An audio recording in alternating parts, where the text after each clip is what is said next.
Вы на канале Сказки-рассказки. Здравствуйте, дорогие ребята! Послушайте сказку, которая называется «Аленький цветочек». В неким царстве, в неким государстве жил-был богатый купец, именитый человек. Много у него было всякого богатства, дорогих товаров заморских, жемчуга, драгоценных каменьев, золотой и серебряной казны. И было у того купца 3 дочери, все 3 красавицы писаные, а меньшая лучше всех. И любил он дочерей своих больше всего своего богатства, жемчугов драгоценных, каменьев, золотой и серебряной казны, по той причине, что он был вдовец. И любить ему было некого. Любил он старших дочерей, а меньшую дочь любил больше всех, потому что она была собой лучше всех и к нему ласковее. Вот и собирается тот купец по своим торговым делам за море, за 3-9 земель, в 3-9 царство, в 3-10 государство, и говорит он своим любезным дочерям: «Дочери мои милые, дочери мои хорошие, дочери мои пригожие, еду я по своим купецким делам за 3-9 земель в 3-9 царство, в 3-10 государство. И мало ли, много ли времени проезжу, не ведаю. И наказываю я вам жить без меня честно и смирно. И коли вы будете жить без меня честно и смирно, то привезу я вам такие гостинцы, каких вы сами захотите, и даю я вам срок удумать на 3 дня. И тогда вы мне скажете, каких гостинцев вам хочется». Думали они 3 дня и 3 ночи и пришли к своему родителю. И стал он их спрашивать, каких гостинцев желают. Старшая дочь поклонилась отцу в ноги, да и говорит ему первая: «Государь ты мой, батюшка родимый, не вози ты мне золотой и серебряной парчи, ни мехов черного соболя, ни жемчугов бурмицких, а привези ты мне золотой венец из каменьев самоцветных, и чтобы был он, и был от них такой свет, как от месяца полного, как от солнца красного, и чтобы было от него светло в темную ночь, как среди белого дня». Честной купец призадумался и сказал потом: «Хорошо, дочь моя милая, хорошая, пригожая, привезу я тебе таковой венец. Знаю, за морем такого человека, который достанет мне таковой венец, а есть он у одной королевишны заморской, а и спрятан он в кладовой каменной, а и стоит та кладовая в каменной горе, глубиной на 3 сажени, за 3 дверьми железными, да за 3 замками немецкими. Работа будет немалая, да для моей казны супротивного нет». Поклонилась ему в ноги дочь средняя и говорит: «Государь ты мой, батюшка родимый, не вози ты мне золотой серебряной парчи, ни черных мехов соболя сибирского, ни ожерелья жемчуга бурмицкого, ни золота венца самоцветного, а привези ты мне туалет из хрусталю восточного, цельного, беспорочного, чтобы, глядя в него, видела я свою красоту поднебесную, и чтоб, смотря с него, я не старилась, и красота моя девичья прибавлялась». Призадумался честной купец и, подумав, мало ли, много ли времени, говорит ей таковые слова: «Хорошо, дочь моя милая, хорошая, пригожая, достану я тебе таковой хрустальный туалет. А есть он у дочери короля персидского, молодой королевишны красоты, несказанной, неописанной и неогаданной. И схоронен тот туалет в терему каменном, высоком, и стоит он на горе каменной, вышина той горы в 300 сажен, за 7 дверьми железными, за 7 замками немецкими, и ведут к тому терему. Ступеней 3000, и на каждой ступени стоит по воину персидскому, и день и ночь с саблею наголо, булатною, и ключи от тех дверей железных носит королевишна на поясе.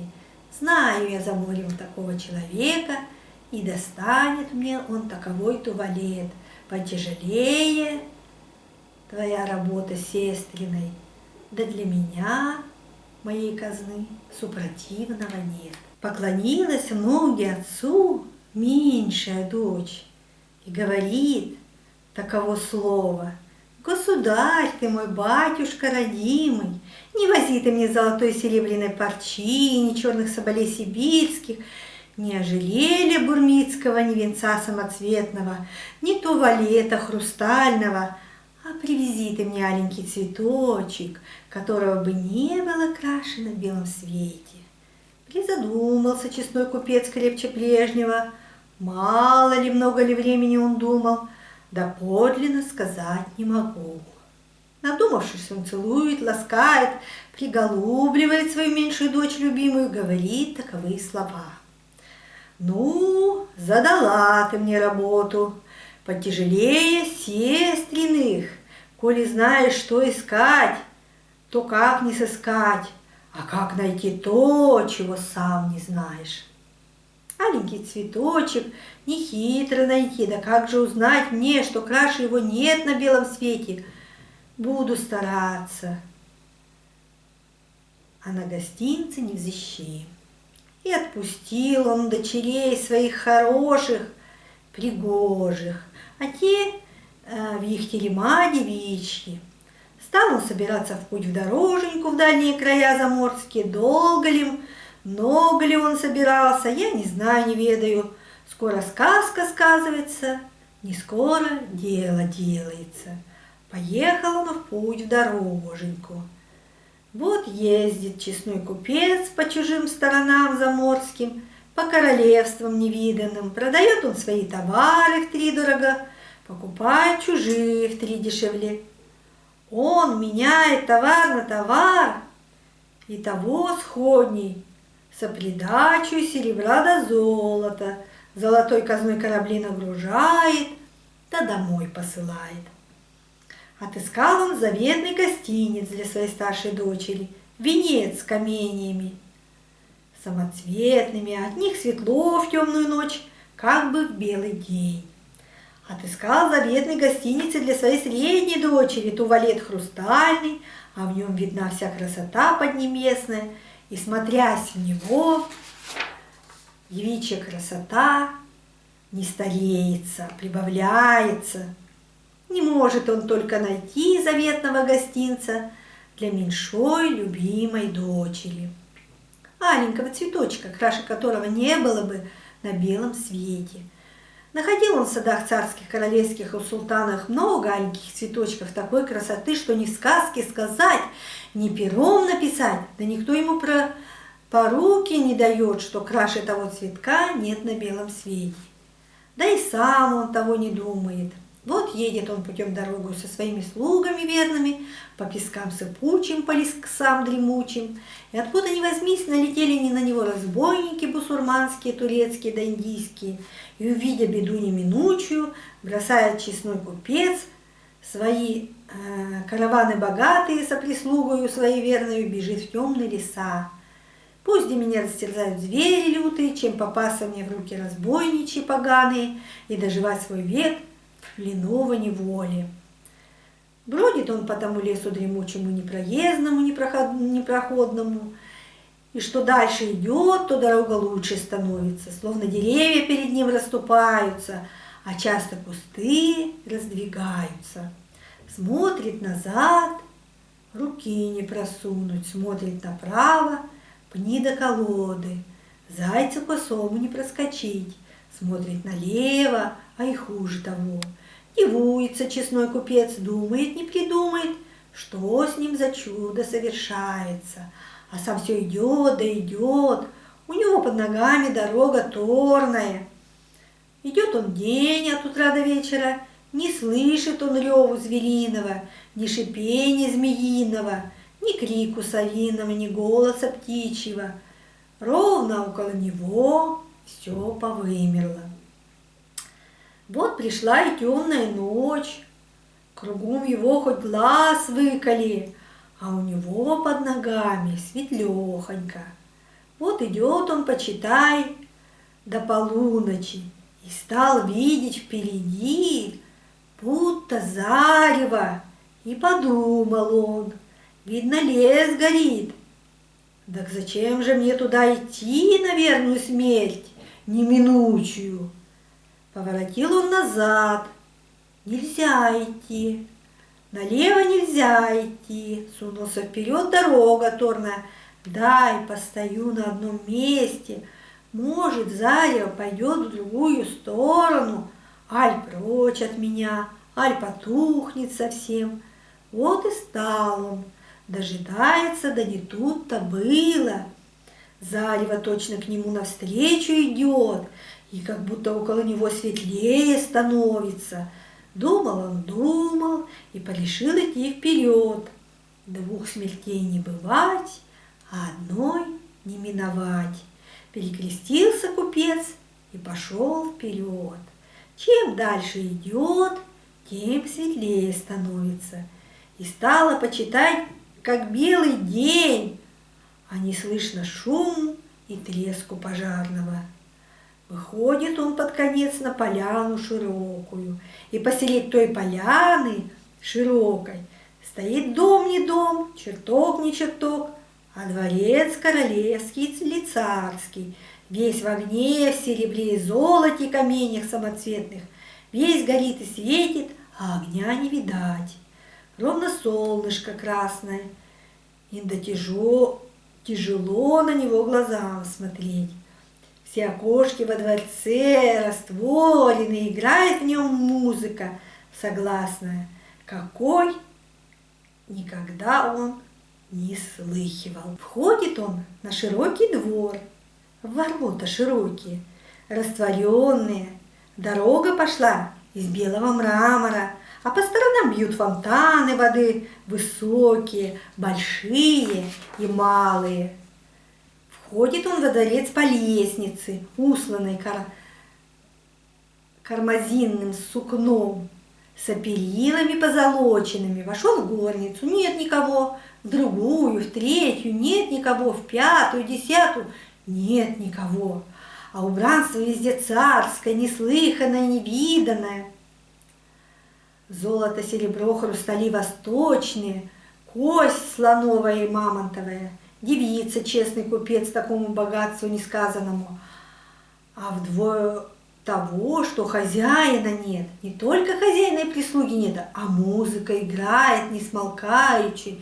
И подумал он в те поры про себя: все хорошо, да есть нечего. И вырос перед ним стол убранный, разубранный, в посуде золотой да серебряной яства стоят сахарные и вина заморские, и питья медовые. Сел он за стол без сумления, напился, наелся, да сыто, потому что не ел сутки целые. Кушанье такое, что и сказать нельзя, того и глядя, что язык проглотишь. А он по лесам и пескам ходючи крепко проголодался. Встал он из-за стола, а поклониться некому, и сказал спасибо, и сказать спасибо за хлеб-соль некому. Не успел он встать, да оглянуться, а стола с кушаньем как не бывало, а музыка играет неумолкаючи. Дивится купец такому чуду новому и чудному. Ложится он на высокую кровать, задергивает полог серебряный и видит, что он тонок и мягок, будто шелковый. Стало в палате темно, ровно сумерки, и музыка играет, будто издали, и подумал он: ах, как бы мне дочерей хоть во сне увидать. И заснул в ту же минуточку. Просыпается купец, а солнце уже взошло выше дерева стоячего. Проснулся купец, а вокруг опомниться не может. Всю ночь видел он во сне дочерей своих любезных, хороших и пригожих. И видел он дочерей своих старших, старшую среднюю, что они веселые, веселые, веселехоньки, а печально одна дочь меньшая, любимая, что у старшей и средней дочери есть женихи богатые, и что собираются они выйти замуж, не дождавшись его благословения отцовского. Меньшая дочь, любимая красавица писаная, о женихах и слышать не хочет. Погода не воротится ее родимый батюшка, и стало у него на душе и радостно, и нерадостно. Встал он со кровати высокой, платье ему все приготовленное, фонтан воды бьет в чашу хрустальную. Он одевается, умывается, и уж к новому чуду не дивуется. Чай и кофе на столе стоят, и при них закуска сахарная. Помолившись Богу, он накушался, и стал он опять по палатам ходить, чтоб опять на них полюбоваться при свете солнышка красного. Все показалось ему лучше вчерашнего. Вот видит он в окна растворенные, что кругом дворца разведены сады, диковинные, плодовитые, и цветы цветут красоты неописанной. Захотелось ему по тем садам прогуляться. Сходит он по другой лестнице из мрамора зеленого, из малахита медного, с перилами позолоченными, сходит прямо в зеленые сады. Гуляет он и любуется, на деревьях висят плоды спелые, румяные, сами в рот так и просятся, иногда глядя на них, слюнки текут. Цветы цветут распрекрасные, махровые, пахучие, всякими красками расписанные. Птицы летают невиданные, словно по бархату зеленому и пунцовому, золотом и серебром выложенные. Песни поют райские, фонтаны воды бьют высокие, и доглядеть на них в вышину голова запрокидывается, и бегут и шумят ключи родниковые по колодам хрустальным. Ходит честной купец, дивуется. На все такие диковинки глаза у него разбежались, и не знает он, на что смотреть и кого слушать. Ходил он так много ли, мало ли времени, неведомо. Скоро сказка сказывается, не скоро дело делается. И вдруг видит он на пригорочке зеленом цветет цветок цвету алого.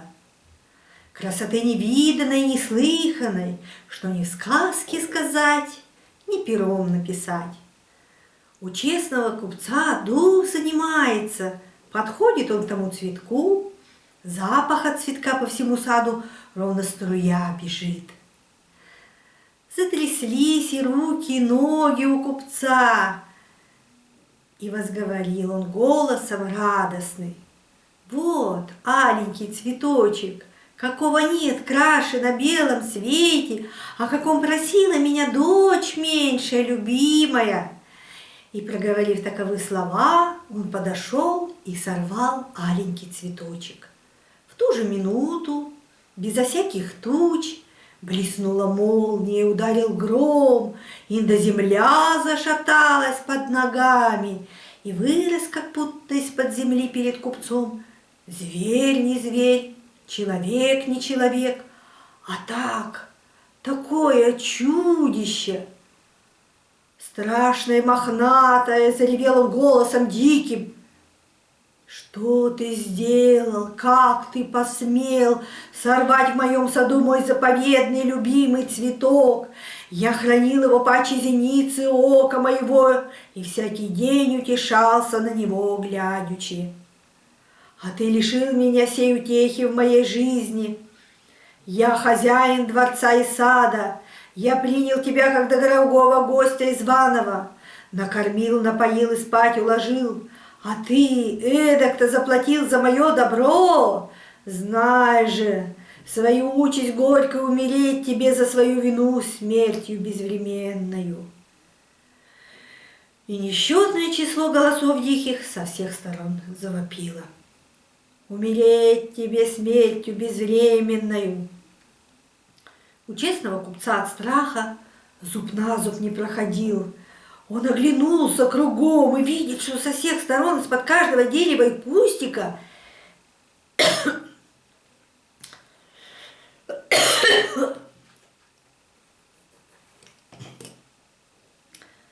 из воды и из земли лезет к нему сила нечистая и несметная, все страшилище безобразное. Он упал на колени перед наибольшим хозяином, чудищем мохнатым, и возговорил голосом жалобным: «Ох ты, господин честной зверь лесной, чудо морское! Как величать тебя не знаю, не ведаю, не погуби ты души моей христианской за мою дерзость безвинную.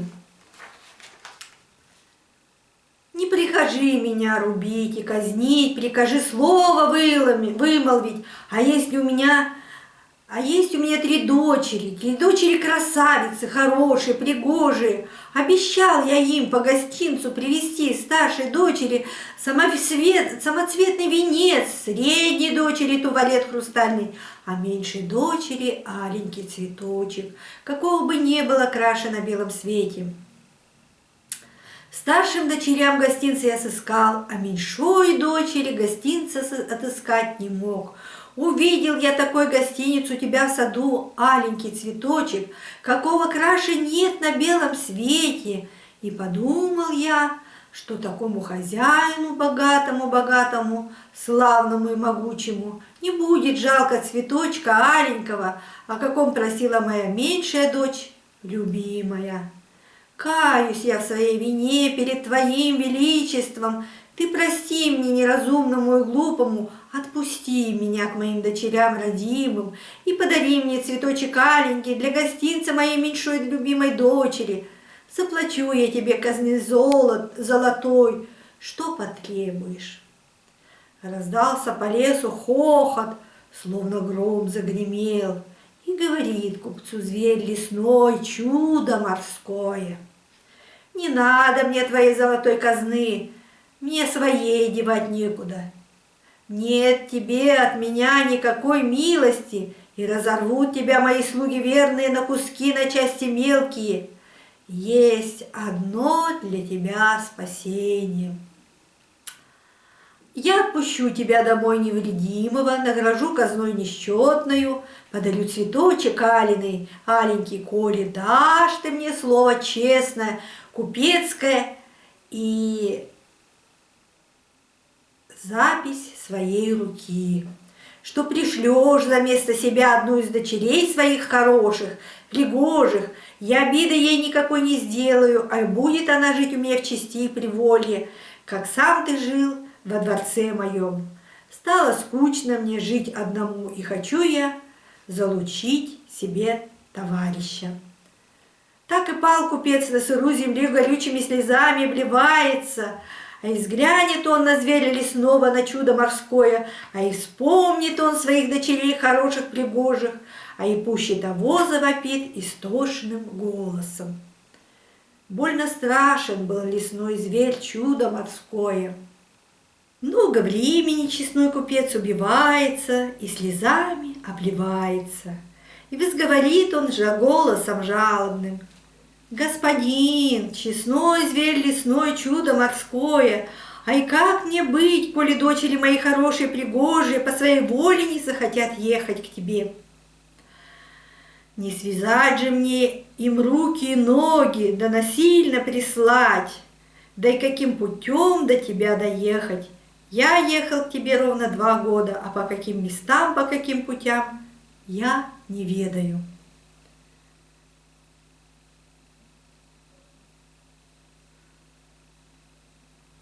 Возговорит купцу зверь лесной, чудо морское: «Не хочу я невольницы, пусть приедет твоя дочь сюда по любви к тебе, своей волею и хотением, а коли дочери твои не поедут по своей воле и хотению, то сам приезжай, велю я казнить тебя смертью лютою». А как приехать ко мне, не твоя беда. Дам я тебе перстень с руки моей, кто наденет его на правый мизинец, тот очутится там, где пожелает, во единое око и мгновение. Сроку тебе даю дома пробыть 3 дня и 3 ночи. Думал, думал купец думу крепкую, придумал так. Лучше мне с дочерьми повидаться, дать им свое родительское благословение, и коли они избавить меня от смерти не захотят, то приготовиться к смерти по долгу христианскому и воротиться к лесному зверю чуду морскому. Фальши у него на уме не было, а потому он рассказал, что у него было на мыслях. Зверь лесной, чудо морское, и без того их знал, видя его правду. Он и записи с него заручно не взял, а снял со своей руки золотой перстень и подал его честному купцу. И только честной купец успел надеть его на правый мизинец, как очутился он в воротах своего широкого двора. В ту пору в те же ворота въезжали его караваны богатые с прислугой верную, и привезли они казны товаров втрое противу прежнего.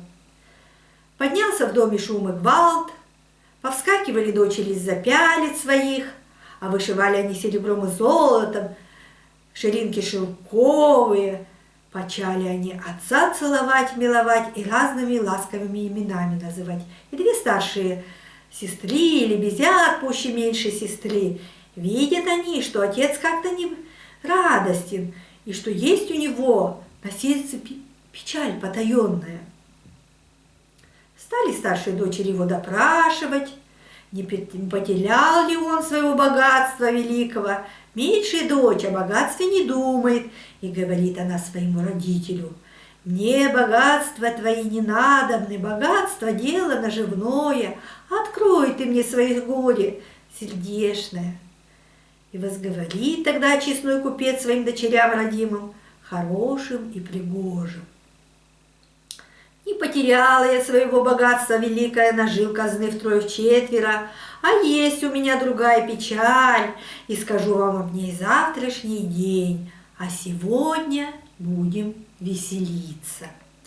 Приказал он принести сундуки дорожные, железом окованные, доставал он старшей дочери золотой венец, золото аравийского на огне не горит, в воде не ржавеет, с окаменями самоцветными, достает гостиниц средней дочери, туалет хрусталю восточного, достает гостиниц меньшой дочери, золотой кувшин с цветочком маленьким. Старшие дочери от радости рехнулись и унесли свои гостинцы в терема высокие, и там на просторе ими досыта потешались. Только дочь меньшая, любимая, увидав цветочек аленький, застряслась и заплакала точно в сердце ее, что ужалила. Как возговорит к ней отец таковы речи: «Что же, дочь моя милая, любимая, не берешь ты своего цветка желанного, краше его нет на белом свете?» Взяла дочь меньшая цветочек аленький, ровно нехотя целует руки отцовы, а сама плачет горючими слезами. Скоро прибежали дочери старшие, попытали они гостинцы отцовские и не могут опомниться от радости. Тогда сели все они за столы дубовые, за скатерти браные, за явства сахарные. За питья медвяные стали есть, пить, прохлаждаться, ласковыми речами утешаться. В вечеру гости понаехали, и стал дом у купца полнёхонек дорогих гостей, сродников, угодников, прихлебателей. До полуночи беседа продолжалась, и таков был вечерний пир, какого честной купец у себя в дому не видывал, и откуда что бралось, не мог догадаться он. Да и все тому дивовались, и посуды золотой серебряной, и кушаний диковинных, каких никогда в дому не видывали. Заутро позвал к себе купец старшую дочь, рассказал ей все, что с ним приключилось, все от слова до слова, и спросил, хочет ли она избавить его от смерти лютой и поехать жить к зверю лесному, к чуду морскому. Старшая дочь наотрез отказалась и говорит, пусть та дочь и выручает отца, для кого он доставал аленький цветочек. Позвал честной купец к себе другую дочь, среднюю, рассказал ей все, что с ним приключилось, все от слова до слова, и спросил, хочет ли она избавить его от смерти лютой и поехать жить к зверю лесному, чуду морскому. Средняя дочь наотрез отказалась и говорит, пусть та дочь и выручает отца, для кого он доставал аленький цветочек. Позвал честной купец меньшую дочь и стал ей рассказывать все от слова до слова. И не успел кончить речи своей, как стала перед ним на колени дочь меньшая, любимая, и сказала, «Благослови меня, государь мой, батюшка родимый, я поеду к зверю лесному, чуду морскому и стану жить у него. Для меня достал ты аленький цветочек, мне и надо выручить тебя». Залился слезами честной купец, облял он свою меньшую дочь любимую и говорит ей таковые слова. «Дочь моя милая, хорошая, пригожая, меньшая и любимая, да будет над тобою мое благословение родительское, что выручаешь ты своего отца от смерти лютой и по доброй воле своей хотению идешь на житье противное к страшному зверю, лесному чуду морскому. Будешь жить ты у него во дворце, в богатстве и приволье великом. Да где тот дворец, никто не знает, не ведает, и нет к нему дороги, ни конному, ни пешему, ни зверю прыскучему, ни птице перелетной. Не будет нам от тебя ни слуха, ни весточки, а тебе об нас и подавно. И как не доживать мой горький век, лица твое не видячи, ласковых речей твоих не слыхаючи. Расстаюсь я с тобой навеки вечные, ровно тебя живую в землю хороню. И возговорит отец отцу дочь меньшая, любимая, не плачь, не тоскуй, государь мой, батюшка родимый. Житье мое будет богатое, привольное, зверя лесного, чуда морского я и не испугаюсь. Буду служить ему верою, правдою, исполнять его волю господскую, а может он надо мной жалится. Не оплакивай меня живую, словно мертвую, может, Бог даст, я и вернусь к тебе. Плачет, рыдает честной купец, таковыми речами не утешается. Прибегают сестры старшие, большие и средние подняли плач по всему дому. Видишь, больно им, жалко меньшой сестры любимой, а меньшая сестра виду печального не кажет, не плачет, не охает, и в дальний путь неведомый собирается, и берет с собой цветочек аленький во кувшине позолоченном. Прошел третий день, и третья ночь пришла, пора расставаться честному купцу, расставаться с дочерью меньшою любимою. Он целует, милует ее, горючими слезами обливает и кладет на нее крестное благословение свое родительское. Вынимает он перстень зверя лесного, чуда морского.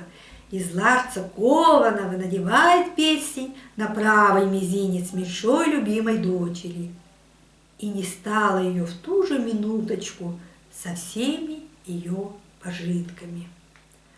Очутилась она во дворце зверя лесного, чуда морского, во палатах высоких, каменных, на кровати из резного золота с ножками хрустальными, на пуховике пуха лебяжьего, покрытой золотой камкой, ровно она и с места не сходила.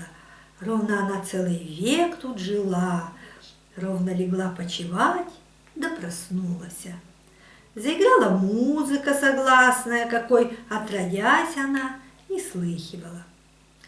Встала она с постели пуховой и видит, что все ее пожитки и цветочек аленький в кувшине позолоченном тут же стоят раскладены, расставлены на столах зеленых малахита медного, и что в той палате много добра и скраба всякого, есть на чем посидеть, полежать, есть во что приодеться, есть во что присмотреться.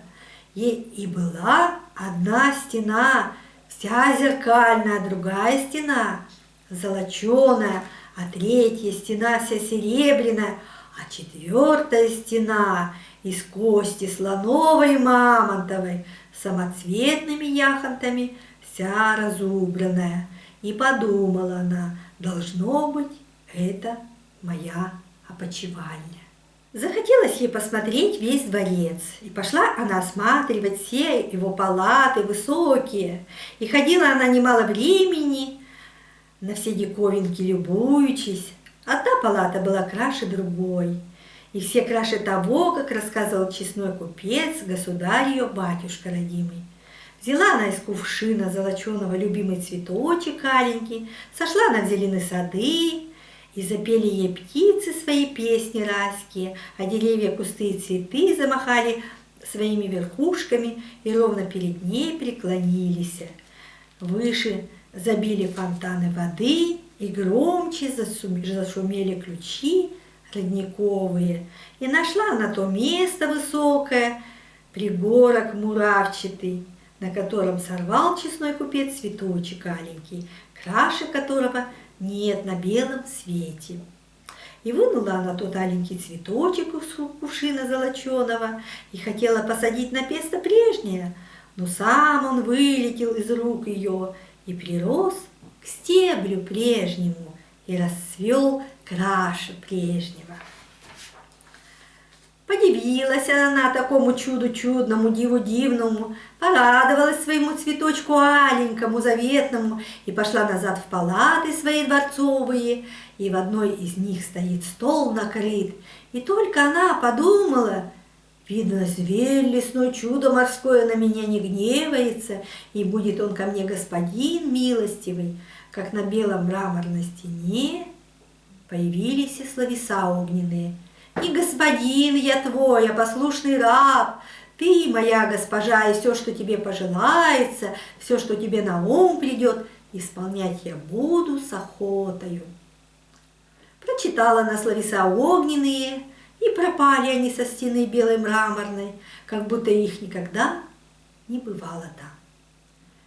И вспала ей на мысли написать письмо своему родителю и дать ему о себе весточку. Не успела она о том подумать, как видит она, перед ней бумага лежит, золотое перо с чернильницей. Пишет она письмо к своему батюшке родимому и сестрицам своим любезным. «Не плачьте, обо мне не горюйте, я живу во дворце у зверя лесного, чуда морского, как королевишна. Самого его не вижу и не слышу, а пишет он ко мне на стене беломраморной словесами огненными. И знает он все, что у меня на мысли, и в ту же минуту все исполняется. И не хочет он называться господином моим, а меня называет госпожой своей». Не успела она письмо написать и печатью перепечатать, как пропало письмо из рук, и из глаз ее, словно его тут и не было. Заиграла музыка пуще прежнего, на столе явились яства сахарные, питья медовые, вся посуда золота червонного.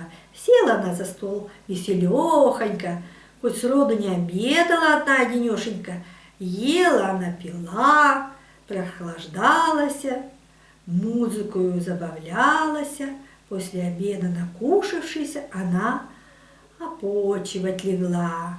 Заиграла музыка потише и подальше, по той причине, чтоб ей спать не мешать. После она встала веселешенькой, пошла опять гулять по садам зеленым, потому что не успела она до обеда обходить и половины их, наглядеться на все их диковинки. Все деревья, кусты и цветы перед ней преклонились, а слепые плоды груши, персики и наливные яблочки сами в рот лезли. Походив времени малое, почитав вплоть до вечера, воротилась она во свои палаты высокие. И видит она, стол накрыт, и на столе яства стоят сахарные, питья медвяные, и все отменные. После ужина вошла она в ту палату беломраморную, где читала она на стене словеса огненные, и видит она на той же стене опять такие же словеса огненные. Довольна ли госпожа моя своими садами и палатами, угощением и прислугою? И возговорила голосом радостным молодая дочь, купецкая красавица писаная: не зови ты меня госпожой своей, а будь ты мне всегда мой добрый господин, ласковый и милостливый. Я из воли твоей никогда не выступлю. Благодарствую тебе за все твое угощение. Лучше твоих палат высоких и твоих зеленых садов не найти на белом свете. То и как же мне довольной не быть. Я отродясь таких чудес не видывала. Я от такого дива еще в себя не приду. Только боюсь я почивать одна во всех твоих палатах высоких. Нет ни души человеческой. Появились на стене словеса огненные. Не бойся, моя госпожа прекрасная, не будешь ты почивать одна, дожидаться тебя твоя девушка сенная, верная, любимая, и много в палатах душ человеческих, а только ты их не видишь и не слышишь, и все они вместе со мною берегут тебя и день и ночь. Не дадим мы на тебя ветру подуть, не дадим и пылинки сесть. И пошла почивать в опочивальню свою молодая дочь купецкая, красавица писаная, и видит, стоит у кровати ее девушка сенная, верная, любимая, и стоит она чуть-чуть от страха живая, обрадовалась она госпоже своей, и целует ее руки белые, обнимает ее ноги резвые. Госпожа была ей также рада, принялась ее расспрашивать про батюшку родимого, про сестриц своих старших и про всю свою прислугу девичью. После того принялась сама рассказывать, что с ней в это время приключилось, так и не спали они до белой зари. Так и стали жить да поживать молодая дочь купецкая, красавица писаная. Всякий день ей готовы наряды новые, богатые, убранства такие, что цены им нет, ни в сказке сказать, ни пером написать. Всякий день угощения, веселья новые, отменные, катания, гуляния с музыкой на колесницах, без коней упряжки по темным лесам. А те леса перед ней расступались, и дорогу давали ей широкую и гладкую, и стала она рукоделиями заниматься, рукоделиями девичьими, вышивать ширинки серебром и золотом и низать бахромы частым жемчугом. Стала посылать подарки батюшке родимому, и самому богатую ширинку подарила своему хозяину, ласковому, а и тому лесному зверю чуду морскому. И стала она день ото дня чаще ходить в залу беломраморную, говорить речи ласковые своему хозяину, милостливому, и читать на стене его ответы и приветы словесами огненными.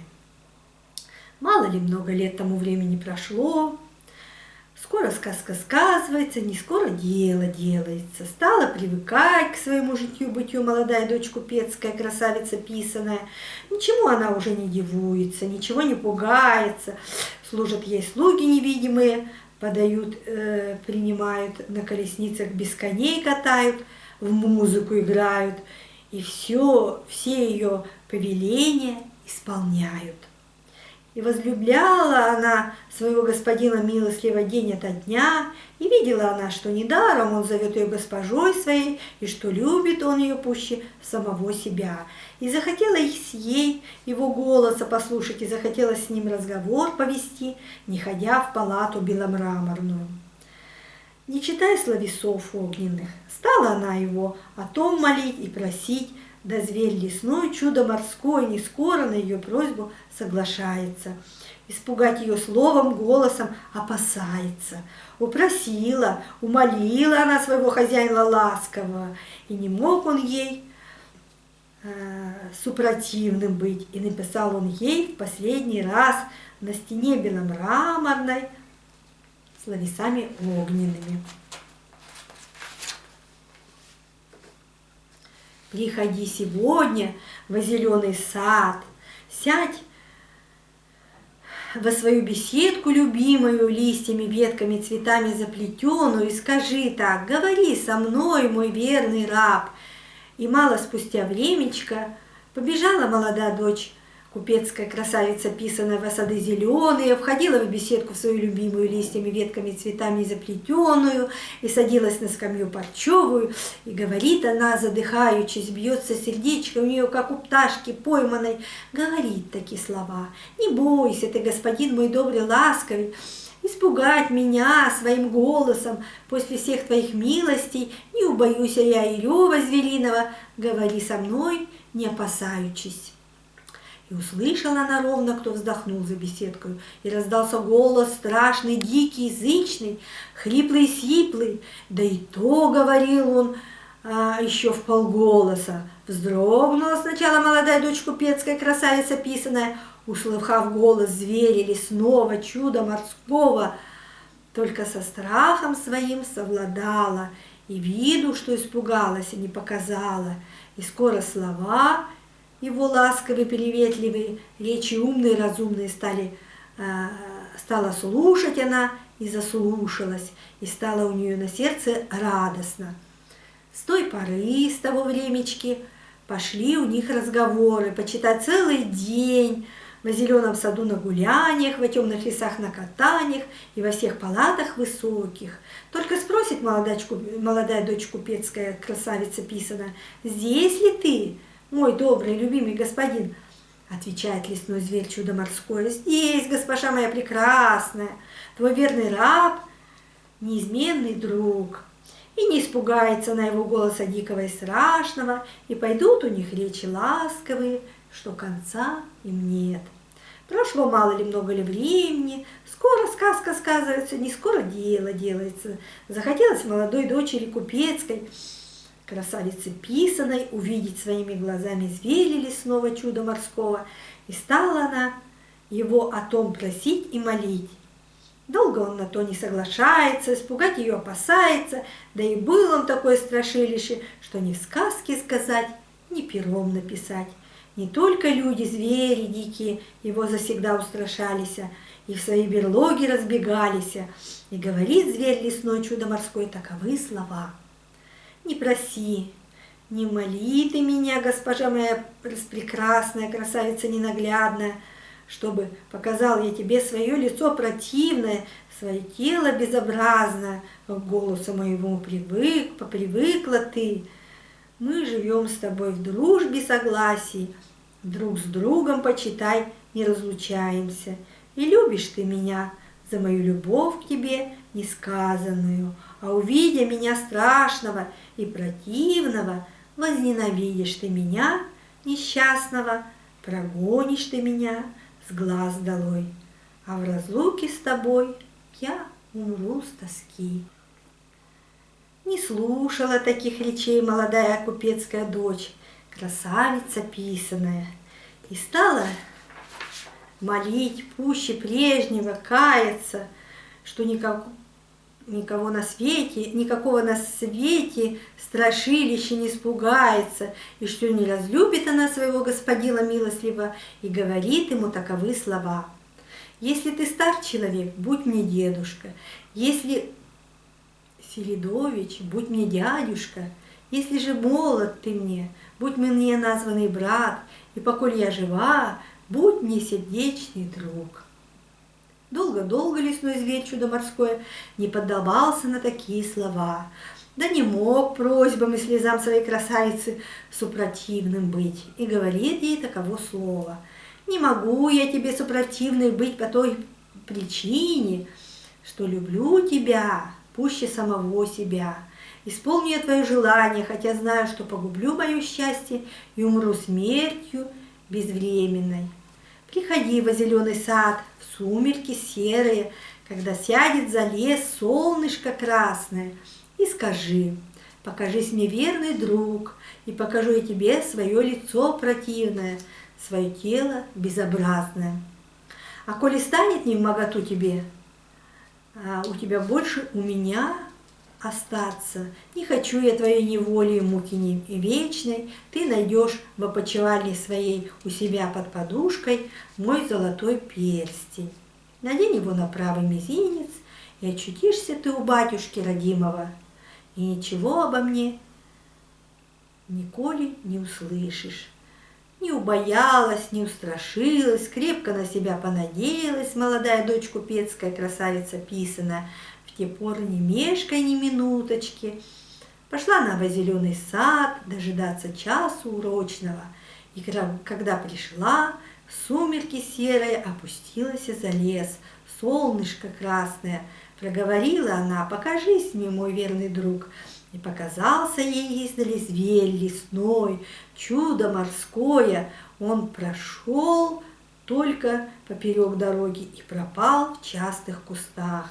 Не взвидела света молодая дочь купецкая, красавица писаная, всплеснула руками белыми, закричала истошным голосом и упала на дорогу без памяти. Да и страшен был зверь лесной, чудо морской, руки кривые, на руках ногти звериные, ноги лошадиные, спереди сзади горбы великие верблюжьи, весь мохнатый от верху до низу, изо рта торчали кабани клыки, нос крючком, как у беркута, а глаза были совиные. Полежавших долго ли, мало ли времени, опамятовалась молодая дочь купецкая, красавица писаная, и слышит, плачет кто-то возле нее, горючими слезами обливается и говорит голосом жалостным: погубила ты меня, моя красавица возлюбленная, не видать мне больше твоего лица прекрасного, не захочешь ты меня даже слышать, и пришло мне умереть смертью безвременную.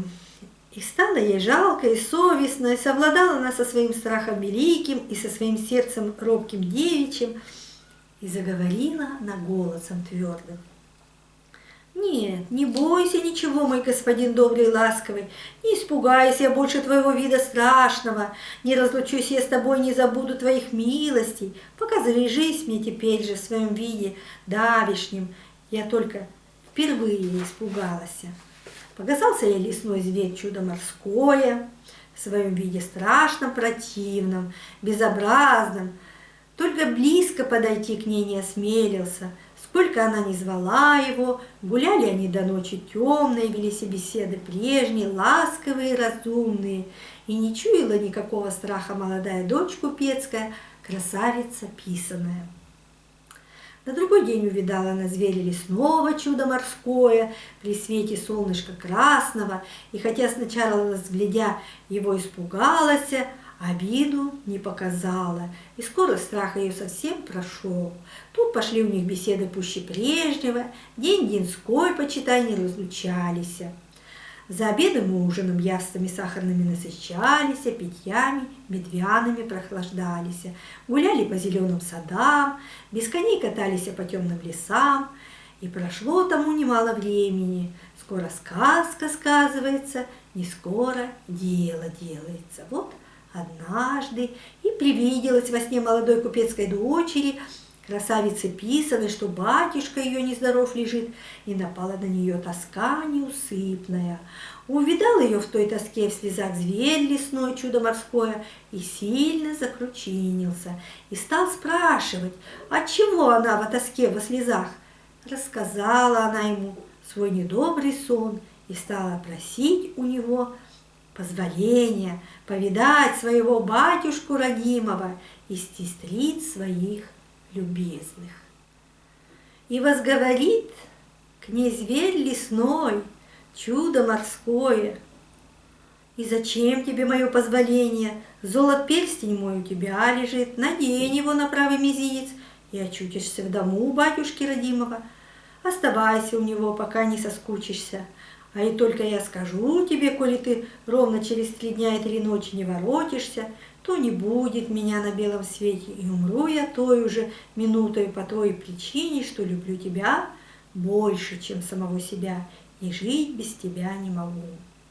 Стала она заверять словами заветными, клятвами, что ровно за час до 3 дней и 3 ночей воротится во палаты его высокие. Простилась она с хозяином своим ласковым, милостливым, надела на правый мизинец золот перстень и очутилась на широком дворе честного купца своего батюшки родимого. Идет она на высокое крыльцо его палат каменных, набежала к ней прислуга и челядь дворовая, подняли шум и крик, прибежали сестрицы любезные, и, увидевши ее, диву дались красоте ее девичьей, ее наряду царскому, королевскому. Подхватили ее под руки белые и повели к батюшке родимому, а батюшка нездоров лежит, нездоров и нерадостен. День и ночь ее вспоминаючи, горючими слезами обливаючись. И не вспомнился он от радости, увидевши свою дочь милую, хорошую, пригожую, меньшую любимую, и дивился он красоте ее девичьей, ее наряду царскому, королевскому. Долго они целовались, миловались, ласковыми речами утешались. Рассказала она своему батюшке родимому и своим сестрам старшим, любезным, про свое житье-бытье у зверя лесного, чудо морского. Все от слова слова, никакой крохи не скрываючи. И возвеселился честной купец ее житью богатому, царскому, королевскому. И дивился, как она привыкла смотреть на своего хозяина страшного и не боится зверя лесного, чуда морского. Сам он об нем вспоминаючи дрожкой дрожал. Сестрам же старшим, слушая про богатство несметные меньшой сестры и про власть ее царскую над своим господином, словно над рабом своим, завистно стало. День проходит, как единый час, другой день проходит, как минуточка, а на 3-й день стали уговаривать меньшую сестру, сестры старшие, чтоб не ворочалась она к зверю лесному, чуду морскому, пусть где околеет, туда и дорога ему. И прогневалась на сестер старших дорогая гостья, меньшая сестра, и сказала им таковы слова: «Если я моему господину доброму и ласковому за все его милости и любовь горячую, несказанную, заплачу его смертью лютую, то не буду я стоить того, чтобы мне на белом свете жить. И стоит меня тогда отдать диким зверям на растерзание». И отец ее, честной купец, похвалил ее за такие речи хорошие, и было положено, чтобы до срока ровно за час воротилась к зверю лесному, чуду морскому, дочь хорошая, пригожая, меньшая, любимая. А сестрам-то в досаду было, и задумали они дело хитрое и недоброе. Взяли они все часы в доме целым часом назад поставили. И не видел того честный отец-купец и вся его прислуга верная, челядь дворовая. И когда пришел настоящий час, стало у молодой купецкой дочери, красавицы писаной, сердце болеть и щемить. Ровно стало что-нибудь подмывать ее, и смотрит она то и дело на часы отцовские, английские, немецкие, и все равно ей пускаться в дальний путь. А сестры с ней разговаривают, о том о сём расспрашивают, позадерживают. Однако сердце ее не вытерпело, простилась дочь меньшая любимая красавица, писана со честным купцом, батюшкой родимым, приняла от прислуг от него благословение родительское, простилась с сестрами старшими любезными, со прислугою верною, челядью дворовую, и, не дождавшись единой минуточки до часа урочного, надела золот перстень на правый мизинец, очутилась во дворце белокаменном, во палатах высоких, зверя лесного, чуда морского, и дивуючись, что он ее не встречает. Закричала она громким голосом: «Где же ты, мой добрый господин, мой верный друг? Что же ты меня не встречаешь?» Я воротилась раньше срока назначенного, целым часом со минуточкой. Ни ответа, ни привета не было. Тишина стояла мертвая. В зеленых садах птицы не пели песни райские, не били фонтаны воды и не шумели ключи родниковые, не играла музыка во палатах высоких. Дрогнуло сердечко у купецкой дочери, красавицы писаной. Почуяла она нечто недоброе, обижала она палаты высокие и сады зеленые. Звала зычным голосом своего хозяина доброго. Нет нигде ни ответа, ни привета и никакого гласа послушания. Побежала она на пригорок муравейчатый, где рос красовался ее любимый цветочек аленький. И видит она, что лесной зверь чудо-морской лежит на пригорке, обхватив аленький цветочек своими лапами безобразными. И показалось ей, что заснул он ее дожидаючись и спит теперь крепким сном. Начала его будить потихоньку дочь купецкая, красавица писана. Он не слышит, принялась будить покрепче, схватила его за лапу мохнатую и видит, что зверь лесной чудо морское бездыханен, мертв лежит. Помутились ее очи ясные, подкосились ноги резвые, пала она на колени, обняла руками белыми голову своего господина доброго, голову безобразную, противную, и завопила истошным голосом: «Ты встань, пробудись, мой сердечный друг, я люблю тебя, как жениха желанного». И только таковы слова она вымолвила, как заблестели молнии со всех сторон, застряслась земля от грома великого, ударила громова стрела каменная в пригорок муравчатый, и упала без памяти молодая дочь купецкая, красавица писаная. Много ли, мало ли времени она лежала без памяти, не ведаю. Только очнувшись, видит она себя во палате высокой беломраморной, сидит она на золотом престоле с окаменьями драгоценными, и обнимает ее принц молодой, красавец писаный, а на голове со короною царскую в одежде золотокованной. Перед ним стоит отец с сестрами, а кругом на коленях стоит свита великая, все одеты в парчах золотых, серебряных. И возговорит к ней молодой принц, красавец писаный, на голове со короною царскою: «Полюбила ты меня, красавица ненаглядная, в образе чудища безобразного, за мою добрую душу и любовь к тебе. Полюби же меня теперь в образе человеческом, будь моей невестой желанною». Злая волшебница прогневалась на моего родителя, покойного короля славного и могучего, украла меня еще малолетнего и сатанинским колдовством своим силою нечистую обратила меня в чудовище страшное и наложила таковое заклятие, чтобы жить мне в таковом виде безобразном, противном и страшном для всякого человека, для всякой твари Божией, пока не найдется красавица-девица, какого бы роду и звания ни была она, и полюбит меня в образе страшилища и пожелает быть моей женой законною. И тогда колдовство все покончится, и стану я опять по-прежнему человеком молодым и пригожим, и жил я таким страшилищем и пугалом ровно 30 лет. И залучал я в мой дворец заколдованный 11 девиц красных, а ты была 12-я. Ни одна не полюбила меня за мои ласки и угождения, за мою душу добрую. Ты одна полюбила меня, чудище противное, безобразное, за мои ласки и угождения, за мою душу добрую, за любовь мою к тебе несказанную.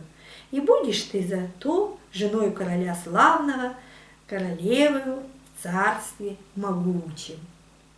Тогда все тому подивились, а свита до земли преклонилась. Честной купец дал свое благословение дочери меньшой, любимой, и молодому принцу королевичу. И поздравили жениха с невестой сестры старшие, завистные, и все слуги верные бояре, великие, и кавалеры ратные, и немало немедля принялись веселым пирком да за свадебку, и стали жить да поживать, добра наживать. Я сама там была, пивомет пила, по усам текло, да в рот не попало. Вот и все. Подписывайтесь на канал и ставьте лайки.